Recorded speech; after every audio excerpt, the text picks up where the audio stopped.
Agora, como é segunda, a gente começa direto num bate-papo muito importante sobre dependência química. Eu fico muito feliz de fazer parte dos grupos de amor exigente dessa instituição, que não tem fins lucrativos, que trabalha com grupos de auto e mútua ajuda. Semanalmente, a gente aqui apresenta um pouco desse programa, mas você pode dar continuidade, deve dar continuidade nas reuniões de grupos, e aí você pode encontrar um grupo próximo da sua casa, você participa sem custo nenhum, e ali tem a possibilidade de aprender sobre os princípios de amor exigente e colocá-los em prática.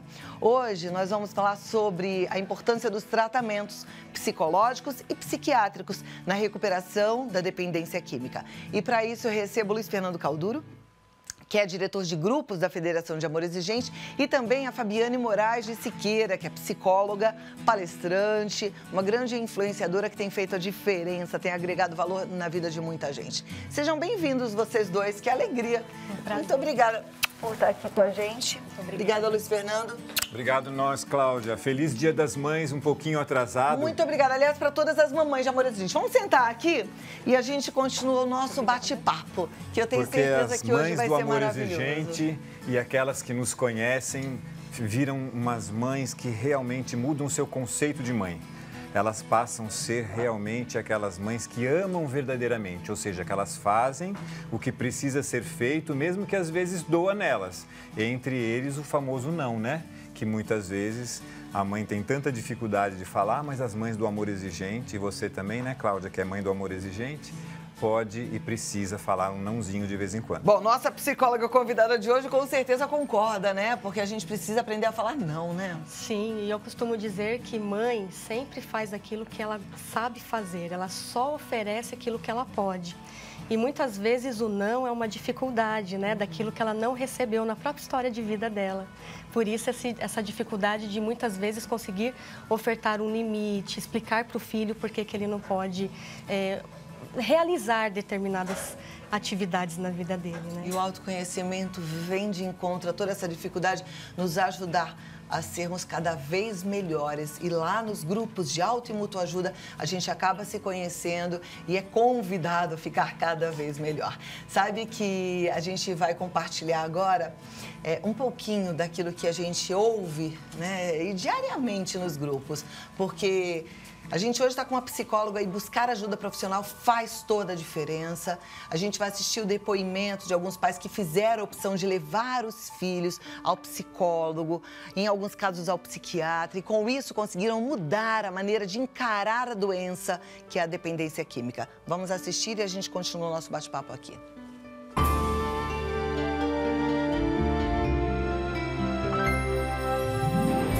A terapia em família nos ajudou a procurar a confiança mútua um no outro, e conseguimos essa confiança mútua a ponto de começarmos a nos dar melhor. Existe mais confiança da parte dela em se desabafar conosco que nós com ela na ideia de orientar como pais. Eu já levei ele em psiquiatras, eu já levei ele em psicólogos, eu já fiz, entendeu? O máximo que eu podia. Eu já internei ele, entendeu? Eu já fiz, assim, todo tipo de conhecimento que ele poderia ter a respeito da maconha, eu acredito que ele já teve. Eu comecei a procurar psicólogo, psiquiatra, especialista e comecei a obrigá-lo a fazer uma terapia. Agora eu entreguei para ele. Surtado ou não, ele vai ter que resolver se ele quer ou não ficar com a maconha, entendeu? Porque o que eu podia fazer, eu já fiz. Às vezes ele ia, às vezes ele faltava, eu tinha que pagar consulta, mesmo ele não indo. Nós estamos aprendendo a lidar com a situação, encarar isso como uma realidade, que a enfermidade dela não tem cura, que ela vai buscar o apoio em nós, com certeza, assim como ela está buscando na clínica. Hoje ele sabe que a droga faz mal para ele, né? Ele está tentando ficar limpo. E a nossa ideia é estimulá-la a ter uma vida normal, procurar um trabalho, procurar uma religiosidade, que isso é fundamental. Tá? E isso ela está tendo lá dentro da clínica. Não adianta a gente querer dar uma de herói sendo uma codependente. Você tem que ter vida após a codependência. Você tem que descobrir que você pode ser feliz apesar de você ter um filho dependente, entendeu? E não é feio você ser feliz porque você tem um filho dependente, sabe? Você ser uma heroína, você ficar se destruindo porque você tem um filho dependente. Isso não vai levar ninguém a nada, nem o seu filho a lugar nenhum, entendeu? Você tem que ser feliz sim, você tem que seguir sua vida.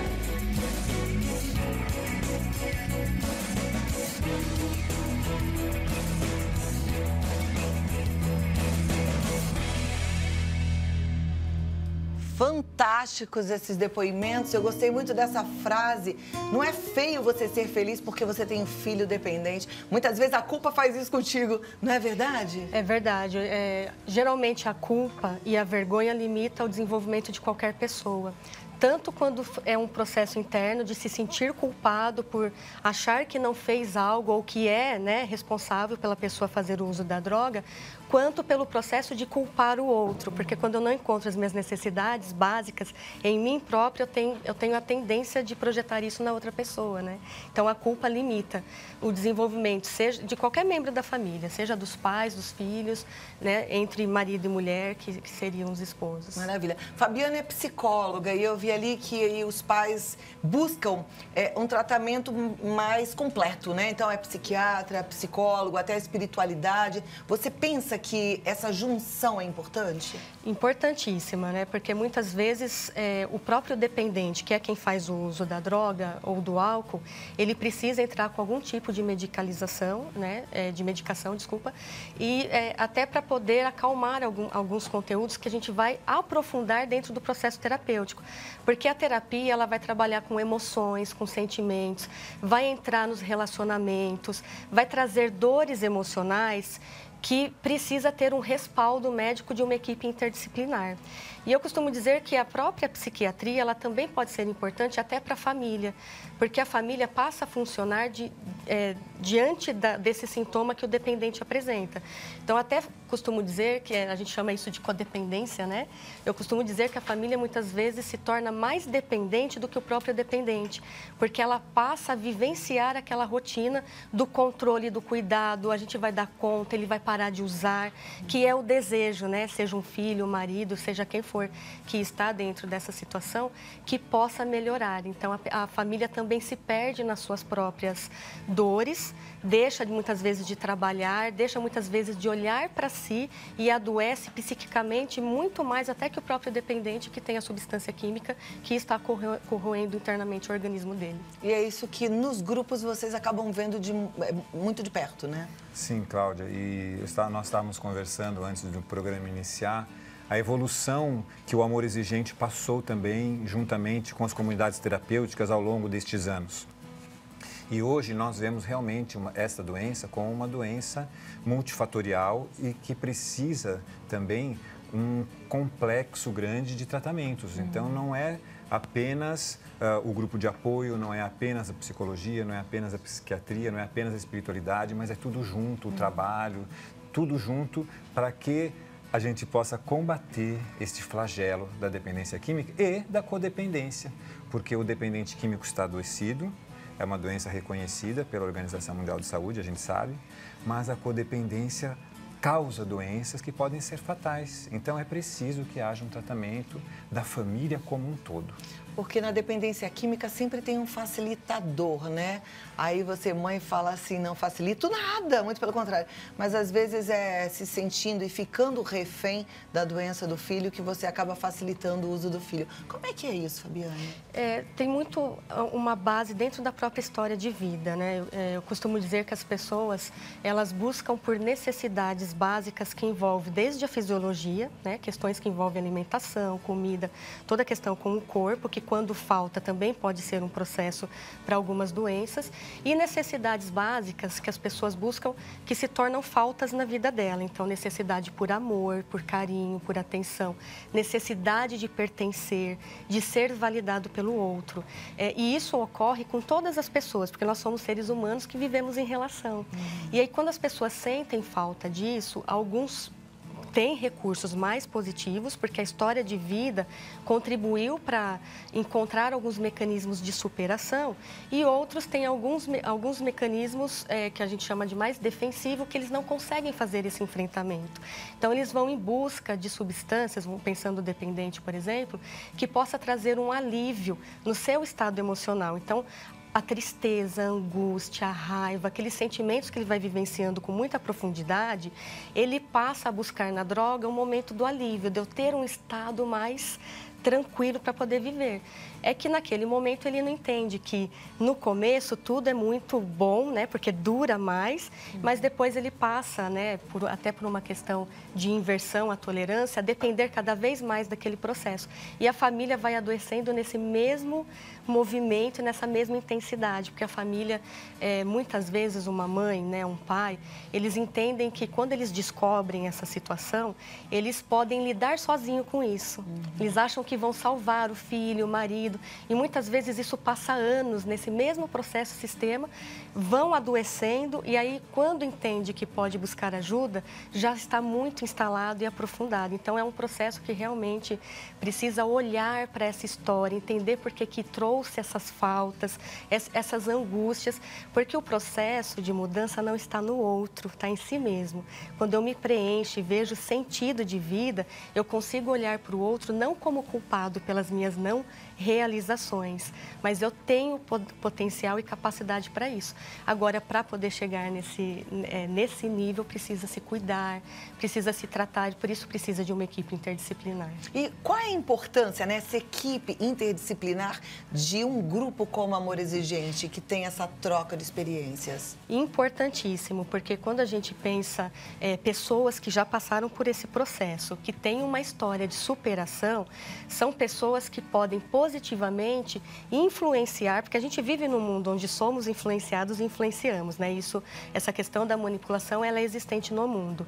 Quando a gente pensa pessoas que passaram por esse processo, conseguiram superar, elas podem ser consideradas como força para outras pessoas receberem apoio.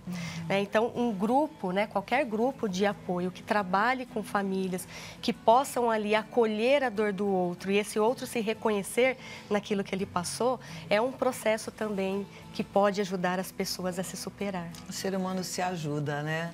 Essa troca é linda, eu sempre falo disso. Como é bom a gente entender que a gente está aqui para se conectar e um para ajudar o outro, né? Me emociona muito ouvir de uma profissional da área a importância do amor exigente e dos nossos lemas, né, Cláudia? Sozinhos estamos perdidos, em comunidade encontramos a nossa força, e o início da oração da serenidade, que é tão característica do amor exigente, que diz: eu seguro a minha mão na sua, uno o meu coração ao seu, para que juntos possamos fazer aquilo que sozinho eu não consigo. Esse juntos é o que faz a diferença. Gostaria até de complementar, porque assim, é o espaço que a pessoa tem de poder falar, né? A gente está vivendo num mundo hoje que as coisas estão tão corridas, tão loucas, assim, no sentido de produção, que quando você encontra alguém que possa te ouvir, você se sente acolhido, sabe essas coisas da necessidade, da falta que eu estava comentando?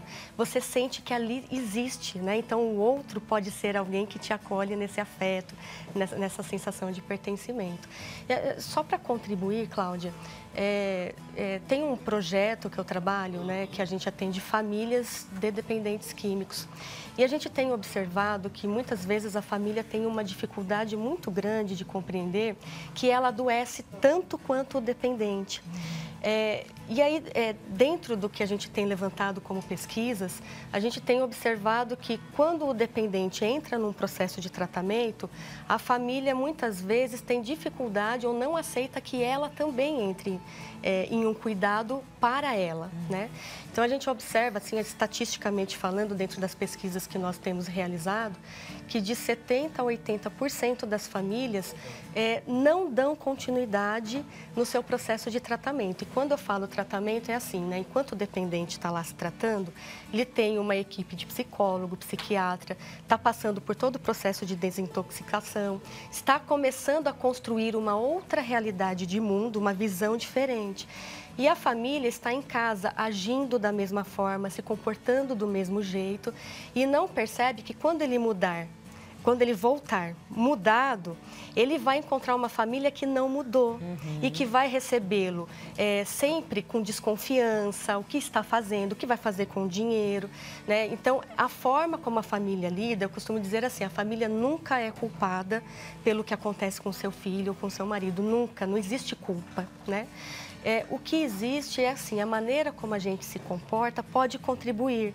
E se os familiares entenderem que eles podem mudar esse comportamento, ressignificando o seu olhar, que é dando um outro sentido para o mundo, as coisas podem melhorar quando ele voltar para casa desse tratamento, né? E eles aprenderem juntos como lidar no dia a dia de uma forma diferente para não adoecer tanto. E eu tenho certeza que já temos mensagens aqui, mas eu pedi para a gente segurar um pouquinho o assunto de terapia familiar, para a gente poder falar com foco em relação a isso.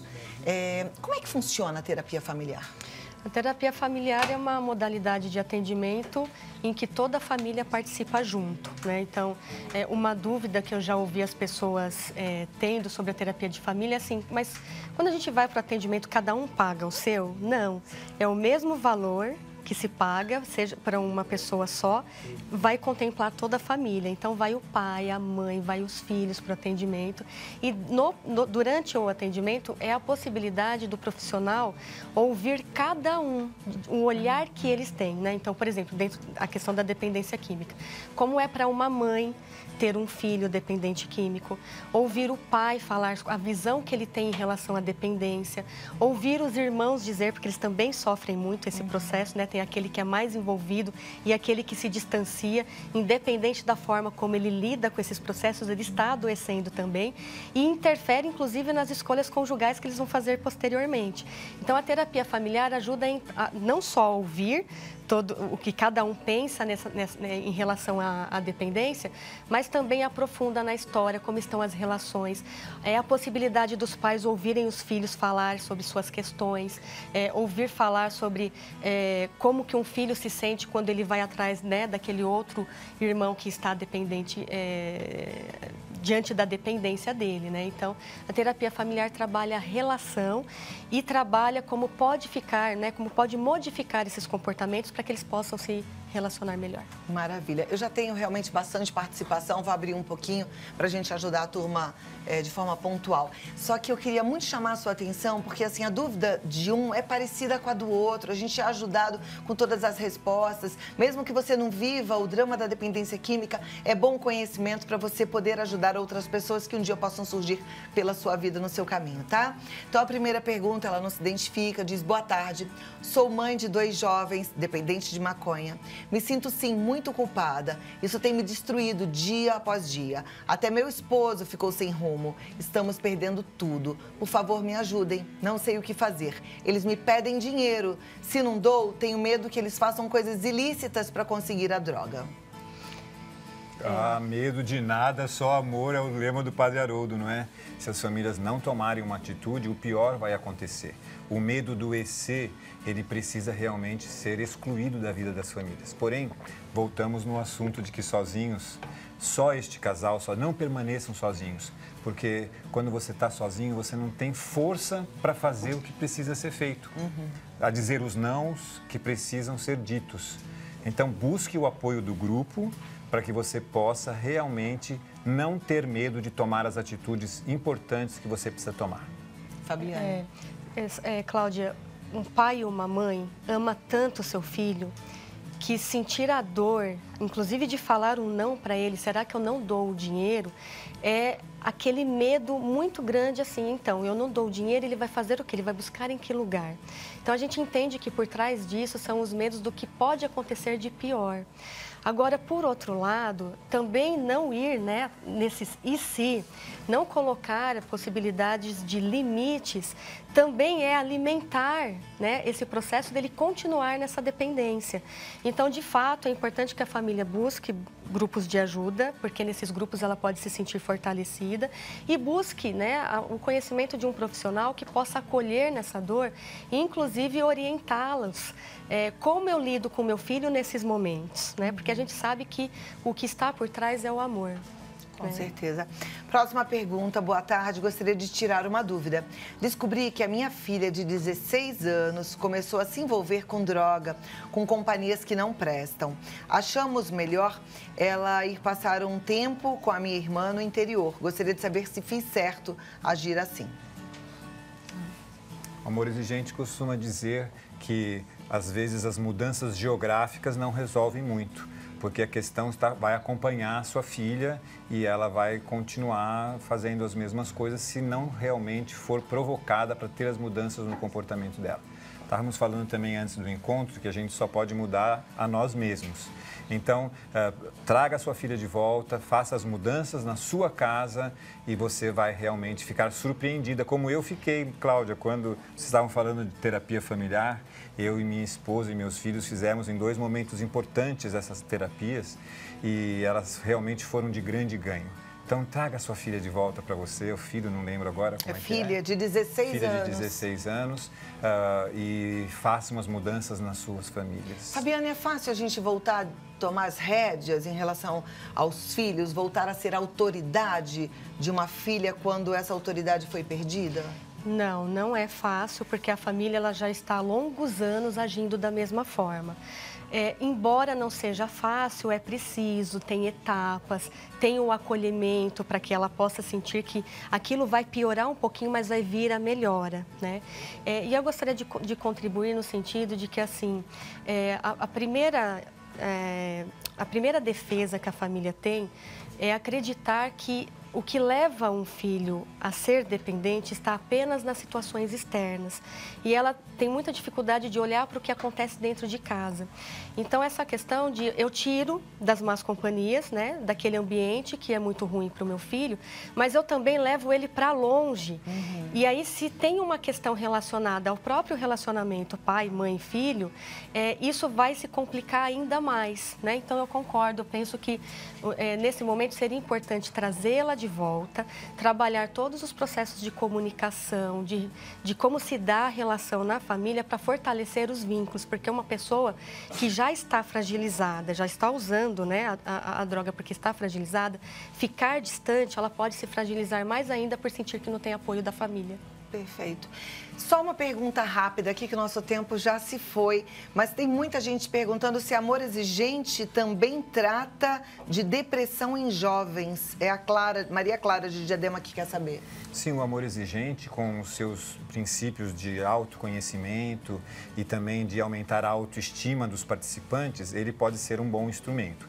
E também, aí voltando no tema importante do programa de hoje, muitas vezes entre as partilhas e entre as conversas de roda, pode aparecer a necessidade de encaminhar essa família a um tratamento psicológico.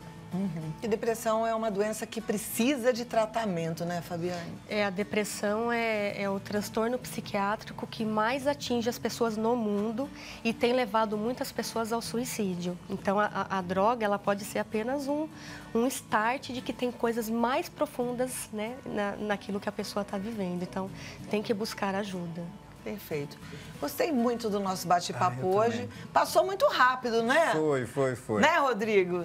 Mas, olha, quero te convidar para um tempo precioso de qualidade em agosto, no Congresso de Amor Exigente. Quem ainda não fez a inscrição, precisa fazer, mas faça rápido para você não ficar sem a oportunidade de estar de frente a muitos profissionais, psicólogos, psiquiatras e pessoas que têm a experiência de Amor Exigente de muitos anos e que estarão lá para compartilhar tudo isso com você. Você entra no site www.amorexigente.org.br para fazer a sua inscrição ou ligue no 19 3252 2630. O congresso é no Rio de Janeiro, em agosto. E este fim de semana, Cláudia, não é nem fim de semana, já é no meio da semana, a FEAE e eu estaremos em Foz do Iguaçu, sensibilizando a cidade que não tem grupo de Amor Exigente na Universidade UDC, quinta-feira agora, às 20 horas, nós vamos sensibilizar a sociedade de Foz do Iguaçu para ter grupo de Amor Exigente. E no sábado, na cidade de Medianeira, um encontro do dia inteiro para falarmos de Amor Exigente, que vai ser na Casa de Formação Nossa Senhora de Medianeira, sábado o dia inteiro. Maravilha. Amor Exigente é baseado em vários princípios, foi fundado pelo Padre Haroldo e Dona Mari, conta com o apoio de muita gente que viveu o drama da dependência química e vive, mas também de profissionais como Fabiana e tantos outros psicólogos e psiquiatras que dão todo o apoio para o grupo. Muitíssimo obrigada e até a próxima. Agradeço. Eu gostaria de colocar rapidamente aqui que quem tiver interesse em fazer terapia de família, o Cefatef é uma instituição que atende gratuitamente. Então, quem estiver aí em situação de dificuldade, entre em contato conosco, que nós atendemos. Tá? Como é que entra em contato? Olha isso, gente. De forma gratuita, terapia em família. Como é que faz? 3021 79 3021-0908. Isso em São Paulo? Em São Paulo. 3021-0908. Gratuito. Se você está em São Paulo, olha lá, hein? Que maravilha. Muito obrigada e até a próxima. Muito obrigada. Um prazer. Muito bom te receber. Obrigada. Paz e bem. Paz e bem.